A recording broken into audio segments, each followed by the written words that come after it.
ഒന്നൊഴിയുമ്പോൾ ഒന്നൊഴിയാതെ വന്നു തീരുന്ന കടങ്ങൾ. പ്രവാസിയുടെ ഈ ജീവിതത്തെ ആസ്പദമാക്കി ഒരു ചാലക്കുടിക്കാരൻ ചങ്ങാതിയൊരുക്കിയ റാപ്പ് സോങ്ങിലേക്കാണ് ഇനി. ചുഴലി എന്നാണ് ആ റാപ്പിൻ്റെ പേര്. നാട്ടിൽ നിന്ന് കാശില്ലാതെ നട്ടം തിരിഞ്ഞു, സ്വച്ഛനങ്ങൾ പരിഹാസം കോരിച്ചൊരിഞ്ഞു. നാട്ടിൽ നിന്നാൽ പെണ്ണ് പോലും കിട്ടില്ലെന്നായി, ബന്ധു പോലും കടം തരാൻ പറ്റില്ലെന്നായി.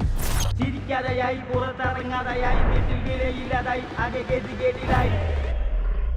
പെയ്തിട്ടും പെയ്തിട്ടും തോരമഴ പോൽ, തീർത്തിട്ടും തീർത്തിട്ടും തീരാക്കടങ്ങൾ. പെയ്തിട്ടും പെയ്തിട്ടും തോരമഴ പോൽ, തീർത്തിട്ടും തീർത്തിട്ടും തീരാക്കടങ്ങൾ. നമസ്കാരം, എൻ്റെ പേര് പ്രവീൺ ഫ്രാൻസിസ്.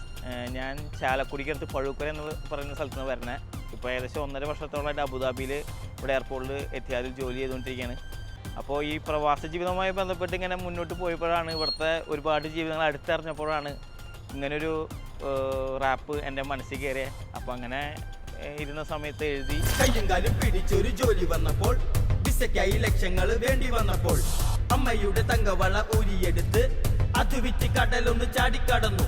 പിന്നെ എഴുതി കഴിഞ്ഞപ്പോൾ മനസ്സിൽ തോന്നി, അതൊന്ന് ആൽബമായിട്ട് കണ്ടാൽ കൊള്ളാമെന്ന് തോന്നിയപ്പോൾ നമ്മുടെ കൂടെയുള്ളവരൊക്കെ ഹെൽപ്പ് വെച്ചിട്ട് നമ്മളത് നാട്ടിൽ പോയിട്ടത് ഷൂട്ട് ചെയ്തു.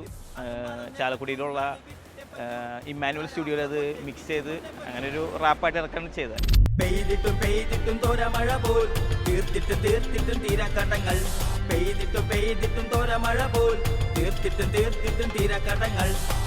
എൻ്റെ ചെറുപ്പത്തിൽ തൊട്ട് എൻ്റെ അപ്പച്ചൻ 30 വർഷത്തിന് മേലെയായിട്ട് പ്രവാസിയാണ്. അല്ലെങ്കിൽ എൻ്റെ കൂടെയുള്ള ബന്ധുക്കൾ, അറിയാലോ, കേരളത്തിൽ ഒരു വീട്ടിൽ നിന്ന് ഒരാളെങ്കിലും പ്രവാസി ഉണ്ടാവും. അപ്പോൾ കൂടെയുള്ളവരെല്ലാവരും പ്രവാസികളാണ്. അപ്പോൾ അതുകൊണ്ട് തന്നെ ചെറുപ്പം തൊട്ട് പ്രവാസികളുടെ കാര്യങ്ങൾ അറിയാം. പക്ഷേ ഇവിടെ വന്ന് കഴിഞ്ഞപ്പോഴാണ് എത്രത്തോളം ഇവരുടെ ജീവിത സാഹചര്യങ്ങൾ എത്രത്തോളം പലപ്പോഴും ദുഷ്കരമാണ്, അല്ലെങ്കിൽ എങ്ങനെ കിടക്കുന്നതൊക്കെ മനസ്സിലാക്കാൻ സാധിച്ചത്.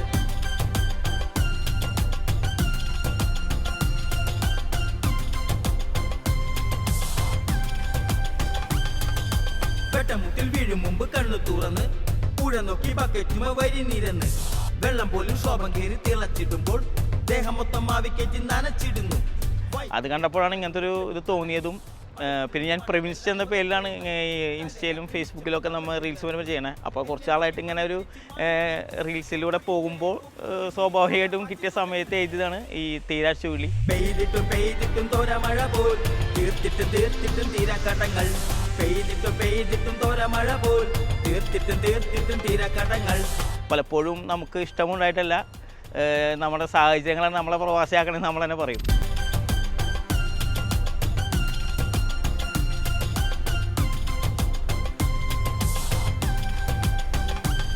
അപ്പോൾ ഒരു സാഹചര്യം ഉണ്ടാകുന്നു, അങ്ങനെ ഒരാൾ ഇവിടെ എത്തുന്നു, പിന്നെ ഇവിടെ കടന്നു പോകുന്ന ജീവിതം, അതൊക്കെയാണ് ഞാൻ ഈ പറഞ്ഞ മ്യൂസിക് ആൽബത്തിൽ ഇൻക്ലൂഡ് ചെയ്തേക്കുന്നത്. പൊടിക്കാറ്റും തിളപ്പൊന്നും കത്തിവെയിലും കൂടെ കൂട്ടി ശീലമാക്കി യാത്ര തുടർന്നു.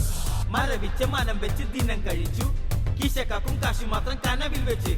അയച്ചിട്ടും അയച്ചിട്ടും തികയാതായി, ഒരു ചിഹ്നമായി വീട്ടിൽ അവൻ മാറിയിടുന്നു. പേഴ്സണലി എനിക്ക് ഇഷ്ടമാണ് റാപ്സ് കേൾക്കാനും അല്ലെങ്കിൽ ഇത് ചെയ്യാനൊക്കെ.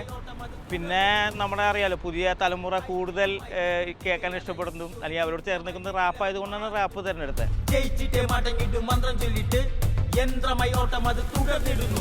ഇത് ഞാൻ ദുബായിൽ നിന്ന് അബുദാബിയിലേക്ക് ഒരു യാത്രയിലാണ് ഞാൻ ആദ്യം എഴുതുന്നത്. ഇതിപ്പോൾ എൻ്റെ ഇവിടെയുള്ള കൂട്ടുകാരുമായി ഷെയർ ചെയ്തു. അപ്പോൾ അവരത് കൊള്ളാമെന്ന് പറഞ്ഞപ്പോൾ ട്യൂണും ഞാൻ തന്നെ ഇട്ടതാണ്. അപ്പോൾ കൊള്ളാമെന്ന് പറഞ്ഞപ്പോഴാണ് ഇതൊരു ആൽബാക്കാൻ തീരുമാനിച്ചത്. ബിജു ചാലക്കുടി എന്ന് പറയുന്ന ഒരു കലാകാരനാണ് ബാക്കി ഇതിൻ്റെ മ്യൂസിക്കെല്ലാം കമ്പോസ് ചെയ്തത്.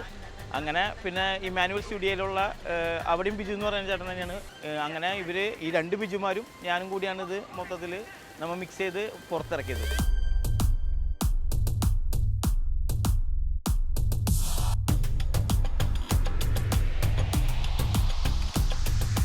വിട്ടപ്പോൾ തൊട്ട് നമ്മുടെ കൂട്ടുകാരന്മാരായാലും ആക്ച്വലി നമ്മൾ റീൽ ചെയ്യുമ്പോൾ അറിയാമല്ലോ, നമ്മളുടെ കൂട്ടത്തിലുള്ള ഒരു ഇതിനെ എത്ര റെസ്പോൺസ് ചെയ്യുന്നതെന്ന് ചെയ്യും. കാരണം പലപ്പോഴും പലർക്കും മടിയായിരിക്കും, നമ്മൾ അറിയുന്നവരെ നമുക്ക് പ്രോത്സാഹിപ്പിക്കാം. പക്ഷേ കൂട്ടുകാരുടെ ഇടയിലും അതല്ലെങ്കിൽ നമ്മുടെ ചുറ്റുമുള്ളവരൊക്കെ മെസ്സേജ് അയച്ചും ഇത് കൊള്ളാം, അവരെല്ലാം ഷെയർ ചെയ്ത് വളരെ നല്ല രീതിയിലാണ് ഇതിന് റെസ്പോണ്ട് ചെയ്തത്.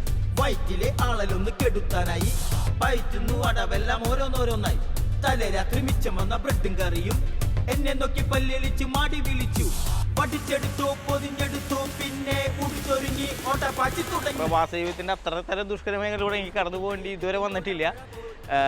അപ്പോൾ ഞാൻ ഇപ്പോൾ ജോലി ചെയ്യുന്നത് 5 മണി വരെയാണ്. പിന്നെ നമുക്കറിയാം സമയം നമ്മൾ ഉണ്ടാക്കുന്നതാണ്. അപ്പോൾ തീർച്ചയായും നമുക്ക് അങ്ങനത്തെ ഒരു ഉള്ളിലൊരു ഇൻഹിബിറ്റ് ഉള്ളത് കൊണ്ട് സമയത്തിന് വേണ്ടി കണ്ടെത്താണ്. അപ്പോൾ ജോലി കഴിഞ്ഞ് വരുന്ന സമയം വൈകുന്നേരം രാത്രിയൊക്കെ ഇരുന്നിട്ടാണ് ഇതിനു വേണ്ടിയുള്ള ഇത് ചെയ്യുന്നത്. പെയ്തിട്ടും പെയ്തിട്ടും തോരമഴ പോൽ തീർത്തിട്ടും തീർത്തിട്ടും തീരാക്കടങ്ങൾ.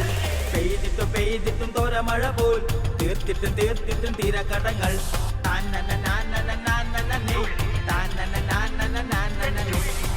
ഇപ്പോൾ ഞാൻ ഈ അതിജീവിത എന്ന പേരിൽ ഒരു സ്ത്രീയുടെ കംബാക്ക് നമുക്കറിയാം, അത് വളരെ നല്ല രീതിയിൽ സമൂഹം ഇപ്പോൾ ചർച്ച ചെയ്യപ്പെടുന്ന സമയമാണ്. അപ്പോൾ അതിനെക്കുറിച്ചൊരു റാപ്പ് ഇപ്പോൾ മനസ്സിലിങ്ങനെ എഴുതി കൊണ്ടിരിക്കുന്നു.